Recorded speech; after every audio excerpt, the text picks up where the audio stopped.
The yard went silent. If you crave stories they don't want you to hear, smash subscribe, leave a comment you'll regret later, and stay right here. Because once these gates close, there's no rewinding what comes next. The yard went silent at 4:17 a.m.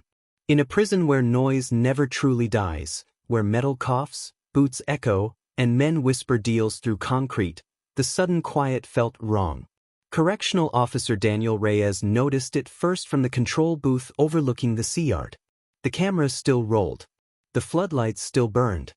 But the movement had stopped, as if the place itself was holding its breath. Reyes keyed his radio. No response. By the time the response team reached the far corner near the weight pile, the body was already cooling. Inmate Marcus Hale lay face down on the concrete, arms folded beneath him like he'd chosen to sleep there. No blood pooled beneath his chest. No visible wounds. Just a thin strip of fabric tied tight around his wrist, blue, frayed, unmistakably prison-made. Hale wasn't just another number. He was a shot caller, a man who survived 20 years inside California's most feared maximum security prison by mastering the only currency that mattered: silence. He controlled who ate, who worked, who lived comfortably, and who didn't. If Marcus Hale was dead, someone had violated the oldest rule inside these walls. Don't touch the hierarchy. By sunrise, the prison was locked down. Cells sealed. Yards frozen. Rumors spread faster than the official count. Some said Hale had talked. Others said he'd refused to. A few whispered something more dangerous, that he'd been planning to leave, not just the yard, but the game entirely. Detective Laura Bennett arrived before noon, escorted through steel gates that swallowed daylight one layer at a time. She'd worked gang cases for a decade, but this place felt different. The air was heavier. Every stare lingered too long. Pelican Bay, though no one inside used its name, had been built to break control, to bury gang power beneath concrete and isolation. Instead, it had taught power how to hide. Bennett stood over the spot where Hale fell. No signs of struggle. No obvious weapon. Just that blue strip of cloth. A signal. This wasn't a riot, she said quietly. This was a message. The warden agreed. So did the men watching from behind thick glass, their faces expressionless, their eyes calculating. If Hale had been taken out, it meant the balance had shifted. And when balance shifts in a place like this, bodies follow. Bennett started with Hale's file. Lifelong inmate. Multiple assaults. Suspected ties to 3 rival groups, an impossible feat that only made sense if he'd been playing them all. But the last 6 months stood out. Fewer write-ups. No yard incidents. Requests for legal materials. A pending transfer request, denied twice without explanation. Then there was the visitor log. One name appeared again and again, always approved, always brief: Elias Crow. Former inmate. Released 5 years earlier. No current parole violations. Officially, he was a prison reform advocate. Unofficially, his name still carried weight on the inside. Bennett requested the surveillance footage from the night Hale died. The cameras showed what they always showed: men walking in loops, guards pacing, nothing out of place. Until 4:12 a.m., when Hale stepped away from his usual group and moved toward the shadows near the weight pile. He wasn't pulled. He wasn't chased. He went willingly. Bennett paused the footage, zooming in on the moment before Hale disappeared from view. For a single frame, barely visible, another figure stood waiting, hands behind his back, posture calm, face turned away from the camera. The figure wore a guard's boots. But the uniform pants were inmate issued. And stitched into the fabric, clear as day, was a small, blue thread, identical to the strip tied around Marcus Hale's wrist. But when they opened Hale's sealed cell later that evening, expecting answers, what they found instead rewrote everything they thought they knew about who was really in control. Marcus Hale's cell told a story someone had tried to erase. Detective Laura Bennett stood just outside the threshold as the door slid open with a hydraulic sigh. The space was immaculate in a way that felt staged, bed tight, sink dry, floor spotless. In a place where men lived stacked on top of their pasts, this level of order wasn't discipline. It was preparation. The first thing missing was the mattress. Regulations required it to remain during lockdown, Yet Hale's had been removed and replaced with a thinner, older one from storage. The second thing missing was paper. Hale had requested legal materials for months, but his cell held nothing, not a grievance form, not a handwritten note. It was as if someone had reached in and vacuumed his intentions out of existence. Then Bennett noticed the vent. The screws were newer than the surrounding metal. Inside, tucked between the duct and the wall, was a folded scrap of paper no bigger than a matchbook. It held a list of names, written carefully, almost reverently. Some were inmates. Some were correctional officers. One belonged to a civilian contractor. And at the bottom, circled twice, was a single word: transfer. Hale hadn't been trying to escape the prison. He'd been trying to leave the system that fed it. Before Bennett could photograph the note, the lights flickered. The door slammed shut behind her with a force that rattled the glass. Over the intercom, a calm voice announced an unscheduled security drill. The cell block went dark. By the time power returned, the scrap of paper was gone. So was the vent cover. Bennett demanded answers, but the response was rehearsed confusion. No one had entered the block. No maintenance logs. No camera footage. Another temporary outage overlapping the exact window of the blackout. Inside these walls, coincidence was just another word for control. That night, an inmate named Victor Ramos was found hanging in the shower area. Official cause: suicide. Unofficially, everyone knew Ramos had been Hale's runner, the man who passed messages through laundry carts and meal trays. He'd been scheduled to meet Bennett the next morning. 2 deaths in 24 hours. Both men tied to Hale. Both silenced before they could speak. Bennett pushed harder. She requested interviews with guards on the overnight shift, focusing on one detail that wouldn't let go: the boots.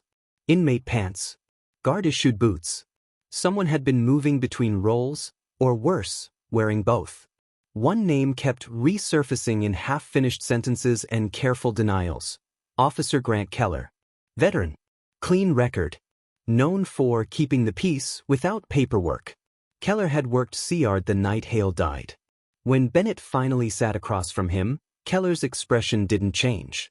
He answered every question politely, confidently. He hadn't seen Hale leave his group. He hadn't noticed anything unusual. He hadn't heard rumors, hadn't accepted favors, hadn't bent rules. But his boots told a different story. Forensics flagged traces of blue fiber embedded in the tread, identical to the cloth tied around Hale's wrist. Keller claimed contamination from the laundry area. It was plausible. Almost too plausible. Bennett requested Keller's locker. It was empty. That evening, Elias Crow walked through the prison gates as a scheduled visitor. Reform advocate. Guest speaker. The timing was flawless. Bennett watched him from behind reinforced glass, noting how guards nodded as he passed, how inmates straightened when they caught sight of him. Crow didn't look like a man who'd left prison behind. He looked like a man who'd expanded it. During his visit, a third incident occurred. The civilian contractor named on Hale's list, a food service supervisor, collapsed in the parking lot outside the facility. Heart attack, they said. But Bennett knew better. The man had been 38, healthy, and terrified the last time anyone spoke to him. Now 3 names from Hale's list were dead. One was still alive. Detective Laura Bennett. That night, back in her motel room, Bennett found the door ajar. Nothing was stolen. Nothing was broken. But on the bathroom mirror, written in blue thread fibers pressed into the steam, was a message meant only for her. Some transfers never get approved. And as she backed away, phone shaking in her hand, her screen lit up with an incoming call from inside the prison. The call ended before Laura Bennett could speak. She stood frozen in the motel bathroom, staring at her reflection fractured by steam and fear. Inside California's most feared prison, phones were controlled, monitored, rationed. The fact that someone had reached her, from there, meant the walls didn't stop influence. They redirected it. By morning, Bennett knew she was out of time. She returned to the facility with a federal task force in tow, armed with emergency warrants and a rare authorization to audit internal operations. The warden protested. Union reps arrived. Procedures were cited. But something had shifted. Hale's death had cracked the surface, and pressure from Sacramento demanded answers before the prison's reputation collapsed under its own weight. They started with digital records, visitor logs, maintenance schedules, uniform inventory.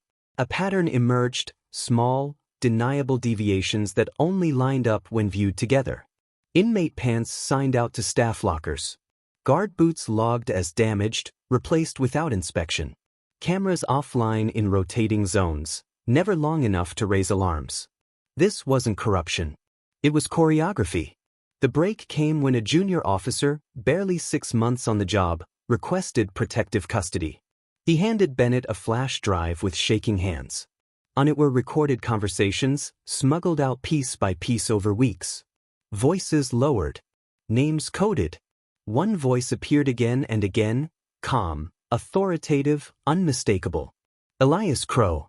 Crow hadn't re-entered the system to reform it.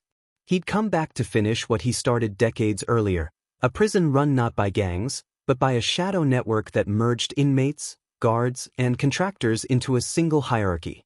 Transfers were leverage. Protection was currency. Silence was law. Marcus Hale had tried to defect. The recordings revealed Hale's plan, a federal cooperation deal in exchange for exposing the network structure.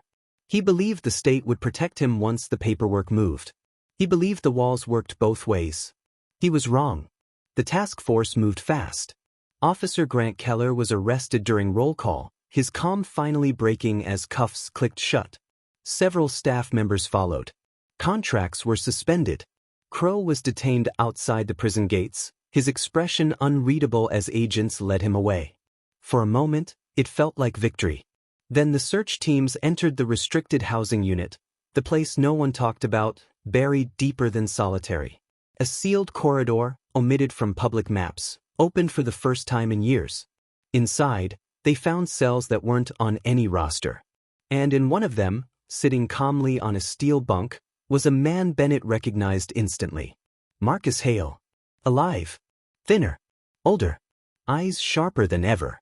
The body in the yard had been misidentified using falsified records and a substituted corpse, an inmate who had died weeks earlier, repurposed as a warning. Hale hadn't been killed. He'd been relocated. Dead men don't testify, Hale said quietly, and living ones don't last.